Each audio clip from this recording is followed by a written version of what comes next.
Hello, everyone. I am Peter from Basketball Network, and I'm honored to be here with Montrezl Harrell, former Six Man of the Year, NCAA champion, and now co-captain of the Chicago Triplets in the Big Three League. Montrezl, thank you for being here with us.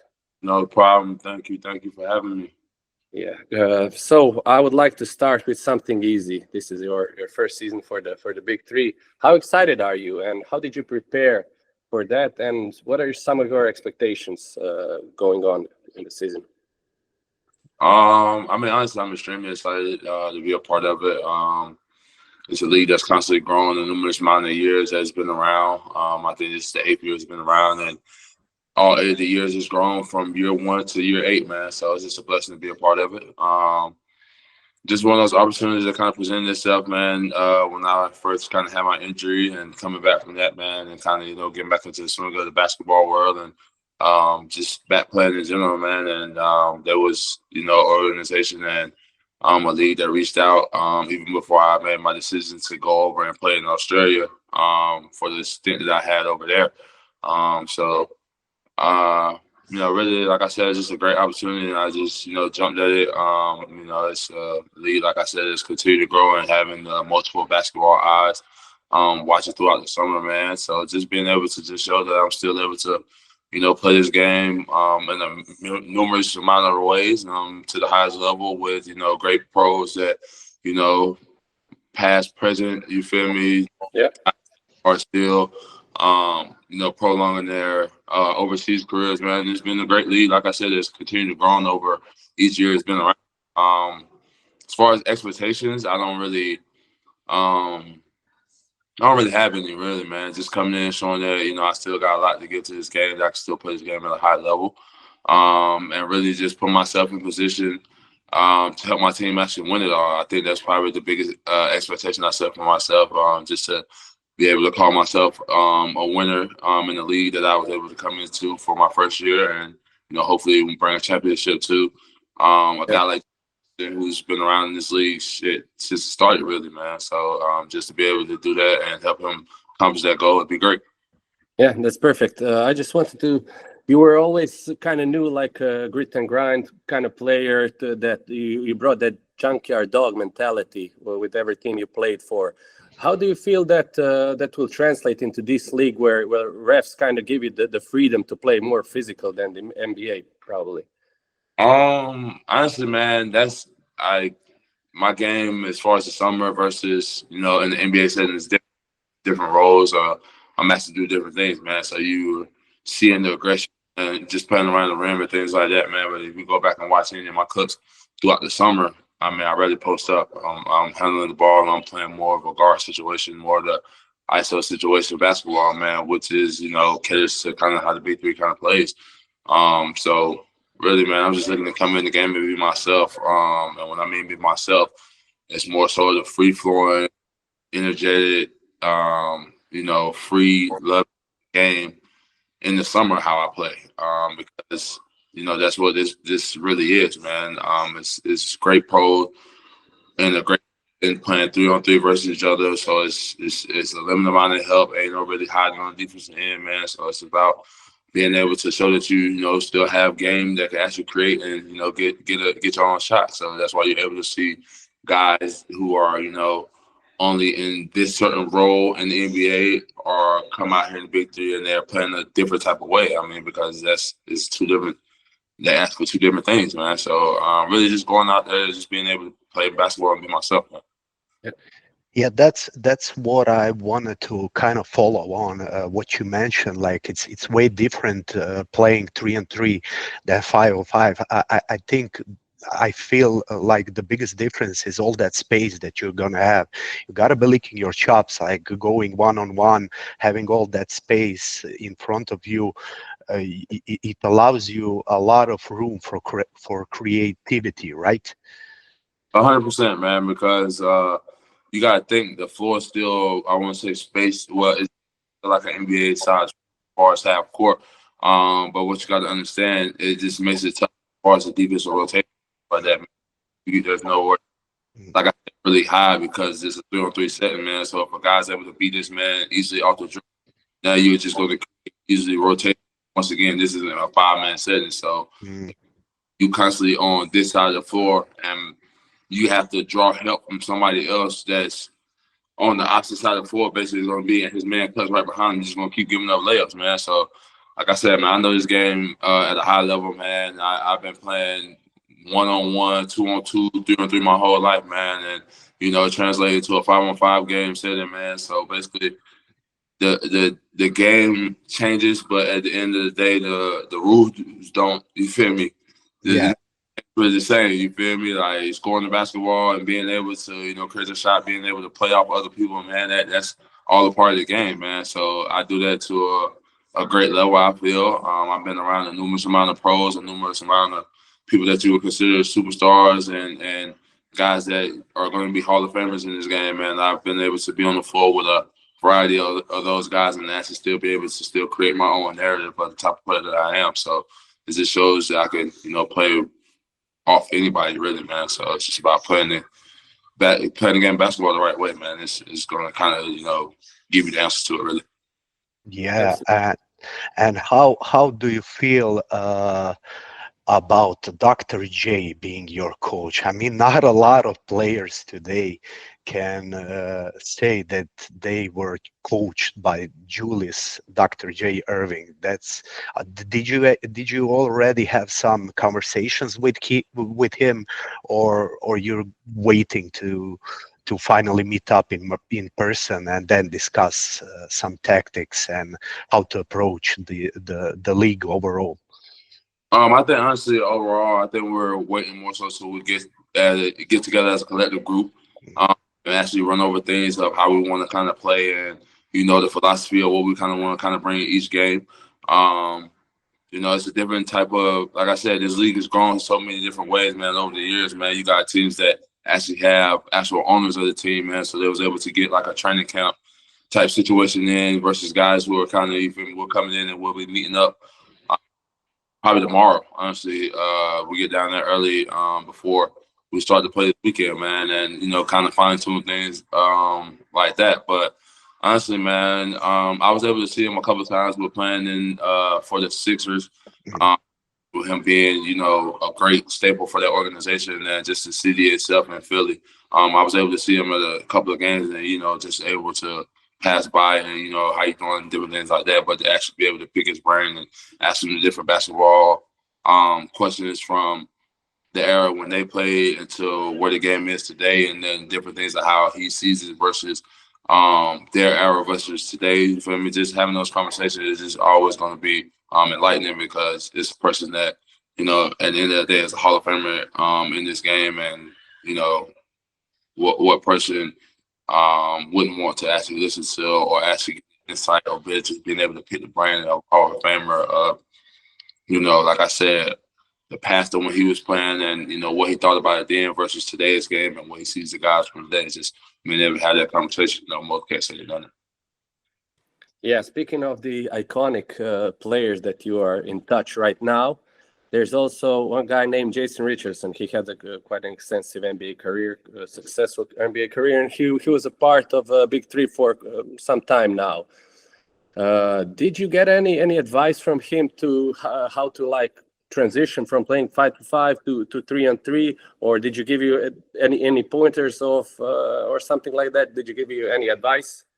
Nah, I mean, because at the end of the day, like I said, man, it's still a game of basketball. I mean, they got a couple of different rule changes for how they play, clearing the ball. But at the end of the day, man, it's like these rules aren't no different rules that we grew up playing the game of basketball with, man. 3-on-3, you feel me? You air ball, you don't have to take it back. You lay it right back up, get a steal, you lay the ball up. You feel me? Like they shoot a shot, hit the rim, you clear past the 3-point line, go downhill. Like it's the same game we've been playing, man, since we've grown up as kids, man. So just to be able to see the vision of how Cube had it and be able to take it from year 1 to year 8 to where it is now, man. It's just, a stream, literally, round of applause for him and his staff behind him that was able to, like I said, get this off the ground and have it to where it is now. Because a lot of people felt that this league wouldn't be around to where it is now. That nowadays, most people thought it'd come in, be something to kind of go on 1-2 years and then they kind of fall off. But they've gone 8 years strong and continue to keep building each year, man. So,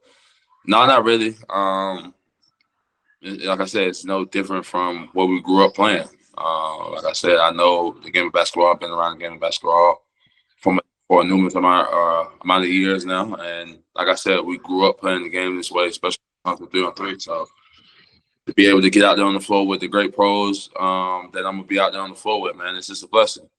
Like really, I'm ready to see Jason Richardson like in person for myself, man. Just to see him at that age and a guy that can still go up and dunk off vert and shit like that, that's just impressive, bro. So Yeah. I just want to be able to pick his brain and ask him like, yo, what the fuck do you do like to like keep your body like in shape to be able to still do this at this age? So Yeah, for sure. He's still defying gravity. And let's get to a little bit to the hypothetical situation. Both you and him are in your primes, let's sort of speak, before the injuries. Who would win in a hypothetical dunk contest? oh, he winning that by far. I ain't one those guys like a flashy dunker, man. I tell people that all the time. Like, I got hella dunks, but you gotta think, bro. My dunks is like I'm dunking on people. You feel me, catching off the rim, shit like that. Like, I don't really see no dunks when I'm ready, just coming down, windmilling and doing all that shit. Like, I wasn't blessed with that. You feel me? But I dunk on you, so you feel me? It's give or take. You feel me? Yeah, I mean that's quite impressive as well. So yeah. Yeah. Yeah, it's just a different style. You are more of a power dunker, and Jay Rich was unbelievable in Yeah. his heyday. But let me switch gears a little bit back to this season of the Big Three overall. Do you have some teams on the lookout other than you guys, like for the fans that are tuning in for the first time watching the league? Do you have any other teams that you, when you're looking at their roster, you are like, oh, this is going to be tough. They got some hoopers, you know. I mean, all the teams really, man. You gotta think this is a league that went from 12 teams to 8 now. Mm. And every team is stacked with, you know, some form of shape of, you know, a good 3 guys that basically kind of was, you know, in the NBA at some point in their career, man. So really, man, I don't really see no team out there that's kind of like one you can really sleep on, man. Like I said, they cut the teams down from 12 to 8. So every game is going to be a competition, man. Every weekend is going to be a battle, and it's going to be one of those things where the standings are going to be neck and neck. I feel like it's going to be kind of decided by 1 or 2 games here and there, man. So you look at the Miami team with Bees, Mario Chalmers, Lance Stevenson. You look at the Miami team with 4 pros on it, and except for one that didn't play in the NBA, and Elijah kind of played in the G League for a little bit. But you got Jordan, who's been in the league, Dwight, Jeff Teague, and then you got Wesley Johnson. All these guys have been pros and stars in their role in the NBA. You got I think the Dallas team has Paul Millsap, Greg Monroe. Like every game, man, is every team is a stacked team to the point where, man, no weekend you can really take off, man. You got to be ready to come in and compete and lay it on the line every weekend, man, because it's a shorter season because the way that they made it out to be more competitive, and they've done a great job in it. Yeah, for sure. Now, just to switch gears a little bit more about your professional career going on, you mentioned your injuries earlier that you suffered with the 76ers. It's been an interesting ride after you left the NBA. You played in 3 different countries: Puerto Rico, Australia, and China. All 3 very different. Culturally, basketball-wise, like everything.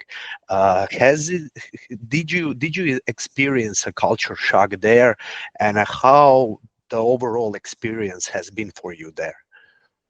To be honest with you, the only cultural shock that I really felt was like that made you, you know, feel like wow, like you feel me, like I'm kind of where I am. It's kind of like China. And that's because the language barrier is completely different, man. How the Chinese people basically move and look, and you feel me, view life is completely different, you feel me, from basically like the United States, if that makes sense. Yeah, sure. Their government is completely different over there, man. Like it's a whole different, you know, way of living and a way of being. And you know, it's definitely different when you're not. It's even more different when you're not in one of the cities that's like the bigger cities, like a Hong Kong, or Beijing, or a Shanghai, or something like that. Like I was in a city that was more so further out. I want to say, what they say, out west, maybe when they said it, but I couldn't tell you the exact variable. That shit was close to Russia, bro. So, yeah, no, it was all types of shit, bro. So it's completely different, different way of living, man. So definitely was a different, different culture change, 100%, man. Always got to have your phone for, you know, to translate on your phone. Most of the time, I kind of like had them like speaking into my phone and then it translate what they saying in English. Like it was completely different, man. Australia, bro, is dope. It's literally like for me to actually be able to go over there, and I would have never went over there if it wasn't for the game of basketball, honestly, probably. But actually being able to go over there and, you know, see how the people have welcomed me, and man, they damn near look at me like I'm Australian, man. It's dope as hell. Man, they speak English. You got a diverse group of people as far as you know, heritage and things like that. So you learning different cultures over there, indigenous people, just different things like that I learned while I was over there, man. It was dope. But like I said, man, to be over there just in that country itself and actually see how the people welcome me, and I'm not from there, man, but you would never known it. Like, it was dope. And Puerto Rico was cool too. I was only there for like a month. It was just one of those deals where they actually knew that had the Big Three coming up, and knew how long out before it had started. So they basically brought me down there for a month just to, you know, try to help them, you know, pile up wins so they can make the playoffs really. Because they basically had one of my old vets down there, Mike Scott, and he's dealing with like with his knee. I think he had like fluid on his knee, so they had to drain it. So he's going through that. So basically, it's just another injury replacement type thing, really, man. But it was dope. It's a real dope league. It's been around, I want to say, it's the longest running leagues that they have, or that's been around as far as professionally. The island is pretty dope, man, to actually see that experience. I honestly probably would never even went to Puerto Rico, man, if it wasn't for basketball, man. So to be able to play this game and actually see these different countries and these different places, man, it's been a blessing. But it was dope, man. It's one of those places where like it was funny a little bit, man, because like it's not one of those places where like when I was in Australia, like we flew to different places where we played. China, we definitely flew to where we played. Yeah, you feel me? Puerto Rico, like nah, you hop in the car and just drive to that shit. That shit like an hour. Yeah. It was kind of different, but it was cool. It was dope. I ain't gonna lie, I liked it. It was you don't have to like keep constantly going to airports, man, doing all that and shit like that, man. Like you drive to the game, shit, you drive back home right at the end of the game, man. So it was pretty dope, man, to actually see it, how they rank, and you know how that league is actually, you know, been around for so many amount of years, man. And the arenas are pretty dope. It's like you definitely get a different feel in every arena, man. You could definitely kind of see. I think that's another thing you kind of see down there too with the teams, man. That's kind of teams that's kind of been around for a while and kind of got like some funding behind it and shit like that. So you kind of see different arenas that, you know, this arena from this arena and this one from this one. You feel me? Like some of them kind of look like give you that old like high school kind of feel, like smaller gym like that. But then some of them kind of got like a bigger fucking complex, and damn near it's not an NBA size arena, but it's damn sure like a dope ass college one. So you know, it's definitely great. Sure. And crowds are probably very passionate, right? Definitely, bro. Like, I mean, I know we ain't talking about this, but I'm still shocked at the shit that happened with DeMarcus Cousins and shit like that. That's wild. Like, and that's just how their fans are, man. Like, they're kind of like they're not as crazy. Well, shit, I can't even really say that because, like, see, in that situation, like that shit happened in EuroLeague too. You feel me? I was about to say they're not as crazy as EuroLeague fans, but after seeing that shit, I don't know. You feel me? Like, but like I said, it's just dope to still have, you know, a lane outside the NBA profession, and still see people come out and, you feel me, support the leagues that they have that are professional leagues around the league. So it was definitely dope. Absolutely. I wanted to go a little bit back to your NBA days. It's fair to say that you had your fair share of NBA scuffles and just butting heads with the opponents, bringing that energy to the court. Who was the one guy that you loved going at the most? And maybe do you have any funny, ridiculous, trash talking stories, moments that you've been a part of?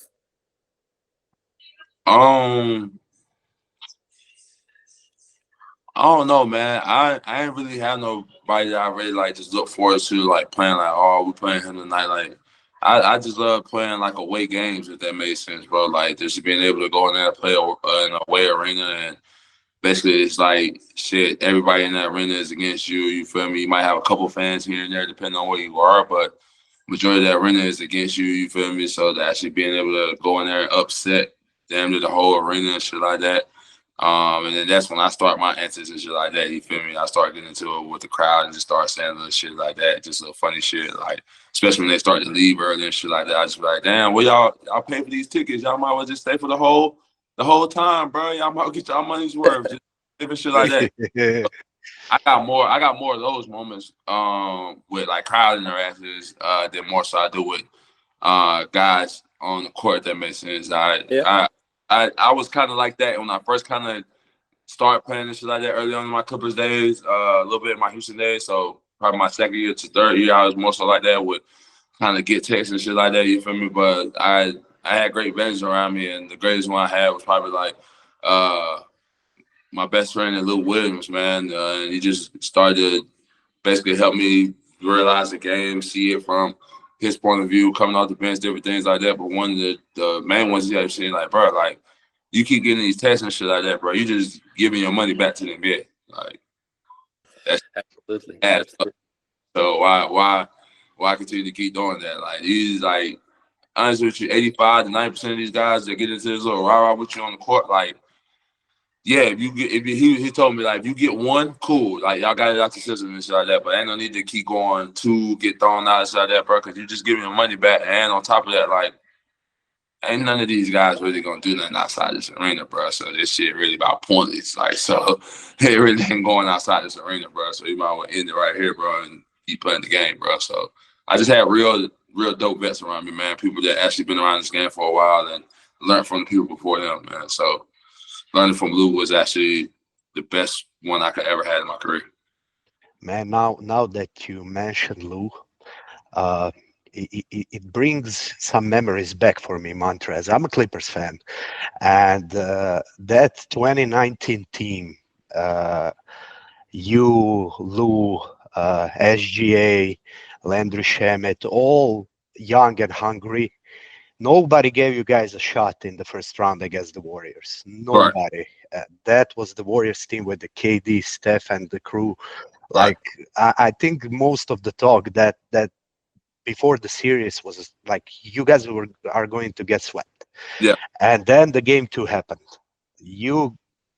I don't know to this day how were you able to come back from 31 down? That's still to this day the largest player comeback in that history. How did you win that game? What do you remember most about it? And tell me every single detail that you remember, because it still lives in my memory. I mean, honestly, I remember the entire game, man. It was one of those situations where I mean, they basically had called it a night, really, man. They had put their second, third unit guys in, man, and we never stopped competing, man. We kept going, we kept playing with the game plan, we kept fighting, and we kept, doing it just little by little. And we kept saying, bro, if we get this within 10, 7, they're going to be in trouble. And literally, bro, we walked them down step by step. Nobody tried to make a home run play.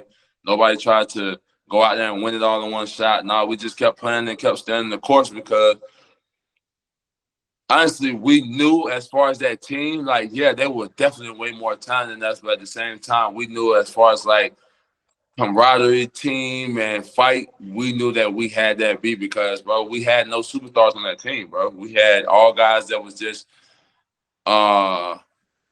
I take that back. We had superstars that we felt like we knew was on that team, bro. We knew Yeah. Lou was a superstar. We knew Gallo was a superstar. Yeah. We Others maybe didn't knew.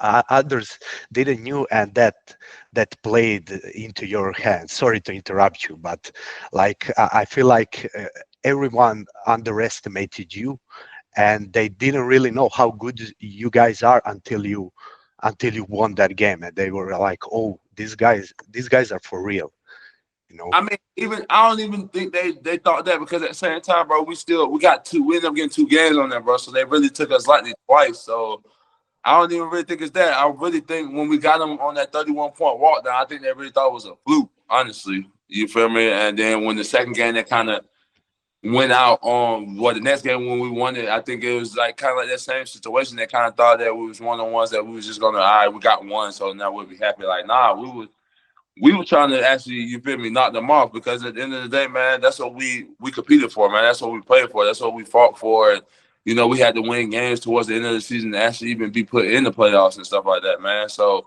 really, man, we was just fighting. And honestly, like I said, bro, they took us lightly. When they got up 31, they subbed everybody out. Guys had basically called it a night, had put ice on their knees, started calling it a night. And that's a whole different game when you hit that fourth quarter and you're only up by 10, and now you got to rewarm the whole shooting mechanism. You've been sitting down for 2-3 quarters. Your legs, man, we still hot. We've been playing, so that's what it was, bro. We fought. We never laid down, bro. Like I said, we knew the superstars that they had over there on that team and the players that they had. But at the end of the day, man, we pros just like them. So they had to lace up their shoes just like us. And only thing about it is we didn't play for, you feel me, 3 quarters. We played before. So that's just what it was in that situation, man. They took us lightly, and like I said, we played for 4 quarters, and then honestly, when we got the next one, man, we was riding the momentum thing. You feel me? Like, it was one of those momentum swings where, you feel me, we came back from that. We got that win there, and then we went back home. You feel me? So the crowd was buzzing, and, you know, like I said, it was a momentum swing. You feel me? But then I ain't gonna lie, they poked the bear. You started talking about KD couldn't do this.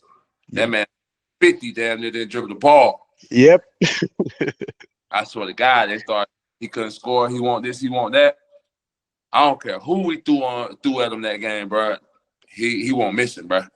He won't miss it. I ain't gonna lie. And that shit was just one of the ones you got to tip your hats to, man. Like I said, bro, we left it all out there in that whole series and that whole run, for that whole playoff stretch and shit like that, for us to get there, man. We knew everything that we left in the season, bro, we left on the court. We couldn't have no regrets, bro. We took a team that, shit, I think they went on to one of that year. They might have lost in the finals. One of them things. It was one of them two. But we took them to 6 games. You feel me? When we had literally not one person on our team, I think, was an all-star that year. Yep. Yeah. They lost to Toronto, I think, that year, 2019, if I'm not mistaken. But yeah, you were. I just wanted to touch. One of your teammates back then was just a rookie, Shay Gilderson-Alexander. Now he's the MVP of the league, Eastern Conference Finals MVP, and on his way. I mean, according to analysts, on his way to winning his first title, and the first title in Thunder franchise history. Did you see the writing on the wall back then, him becoming the player of this caliber? Yeah. Okay. Guy, he's a kid that came into the game ready to work, bro. He was highly recruited out of Kentucky, bro. He's always been a player, man, that was ready to work, man, come in and learn from the veterans that are ahead of him, listen to the things that they had to say, man. But like I said, the work ethic was never lacked from that kid, man. He stayed in the gym 24/7, after hours, early, first one in the gym, man. Like, literally, he worked on his game, man. It was one of those things where, in that point in time, the way the game was transitioning, it was like everybody was trying to get on that Golden State era at that point in time. Threes, layups, free throws, like. And at that point in time, Shay wasn't shooting the ball great. He wasn't, like, don't get me wrong, he'll still shoot his mid-range and stuff like that, but he was definitely one of those kids that coming in early on in the game, he's trying to stick to what he does best. So getting downhill, get to the basket, different things like that. You feel me? So he was still going through those growing pains and stuff like that. You feel me? And I don't know if they really handled it the right way as far as where he was early on in his career, and how they actually treated it. You feel me? Because it was one of those things where, like, though he can mess around, he give us 18, 10, and 3-1 game, you feel me? Playing how he played, but then they'll come back and maybe be like analytically, like, you feel me, this was open, like, so now you're trying to cut the kid's game in half. Like, it was just tough for him, especially early on in his career, man. And then, you feel me, that summer came, you feel me, it was an opportunity for them to make a move to get a superstar. And I think with them getting that superstar, it's basically they had to bring in another one to get him. So they just had to basically throw the kitchen sink, man. And like I said, he was a guy, bro, highly recruited, man, first round player, lottery pick, man. He's a guy literally, like, all you had to do, man, was just let the kid develop. You feel me? But understanding business goes and how the game goes, man. Like, they was trying to win for now. You feel me? They had just came off a run with Blake and them, and was in a position to, I think that year, maybe going to the finals or something like that. The year before, maybe. I think that no, that was 2 years after. I'm sorry, that was the year I went there. Yeah. I think also. Yeah, that was the year I went there from Houston. Yeah. But yeah, like I said, but at that point in time, it still was one of those eras where, like I said, the development of the younger players wasn't, you feel me? Yeah, I mean, it took some time. It took some time for They him. had time. They didn't really do it the right way as far as putting the time and effort into it. You feel me? Like, you send him to the G League, but they felt like, oh, you send him to the G League, he might go down there and pick up bad habits, play the wrong way. Yeah, he's scoring this, that, and third, but is he playing right? So it's just, this is one of those things that I don't really think that they did took the time to actually let it develop and actually see, like you said, the writing on the wall, man. But players, shit, me, Lou, like, you feel me, Pat, like the guys that kind of came over in that trade and was on that team and kind of like actually was a part and actually seen him play. Like, shit, bro, we knew that young kid was gonna be good, bro, because he was young, bro. I think he was with us. He was like 19. Yeah. I don't think he couldn't even drive, bro. Like, so he got license with us, matter of fact. Yeah, he got his license. Like, he couldn't drive. Oh, yeah. Bro had a car. I was like, bought car type shit and couldn't drive it. Couldn't drive. So, like, yeah, bro, like, this is a young kid, man. Like, you gotta actually let him develop. You feel me? Let him actually get his feet in the game and actually figure out who the player he is and who he can't be for y'all. You feel me? Before you just toss him out to the wolves. You feel me? And shit, OKC got it right. You feel me? I guess. Yeah, they hit the jackpot with that one for sure. All right. Yeah, I mean, when you look at that team that you guys had, like, without talking about the trade that happened, like PG came over with Kawhi, and now it's 2025, it's obvious, like, OKC won that trade. But do you feel like if you guys stayed together, if SGA properly developed, as you mentioned, would you guys contend for a championship in like 2 or 3 years? That's tough to say because you gotta have a lot of shit go right. You feel me? If that makes sense, you gotta have a lot, like, no injuries. You feel me? Guys gotta be feeling great health wise.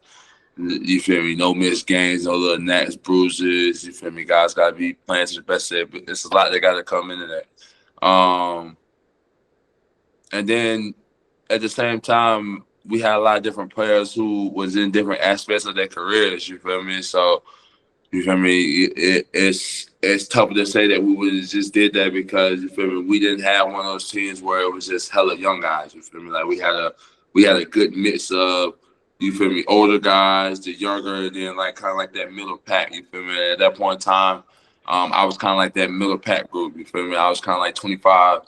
26 around that time, you feel me? And then we had guys that was in the early to mid 30s, you feel me? So to actually say that 2-3 more years, you feel me? Like, we don't know. We don't know how they body will. It's tough to say, you feel me?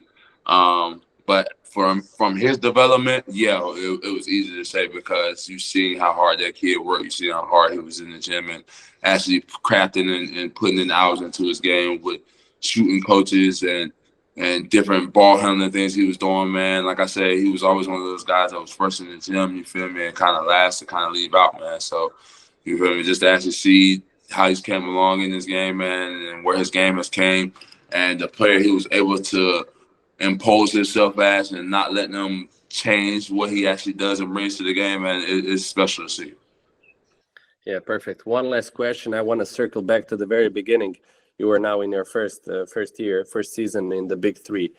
You played against great players? You played with some great players. Who is the one guy that you would like to see join the Big Three league in the future?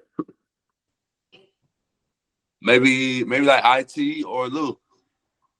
I was gonna say Lou. I can see your admiration for him when you talk about him. You know. Yeah, because he's a guy that, like I said, man, I was able to build something great with him, and the things that y'all was able to see us do in an NBA setting, man, we built that in the summer, playing in a summer situation just like this. We played it in the ABL, the summer league that they have out here in Atlanta, man, and we built that and that chemistry of how we was able to just be on with each other, like that came from playing in a summer league play out here in Atlanta, man. So just being able to, you know, be around somebody like that and a person that you've seen for a numerous amount of years on TV, even before you was able to become teammates with them, and you feel me, now being able to call yourself a friend of his, man, is a blessing, man, because like I said, man, he's a guy that easily could be a star on teams at any given point early in his career, shit, even to when he was with us with the Clippers.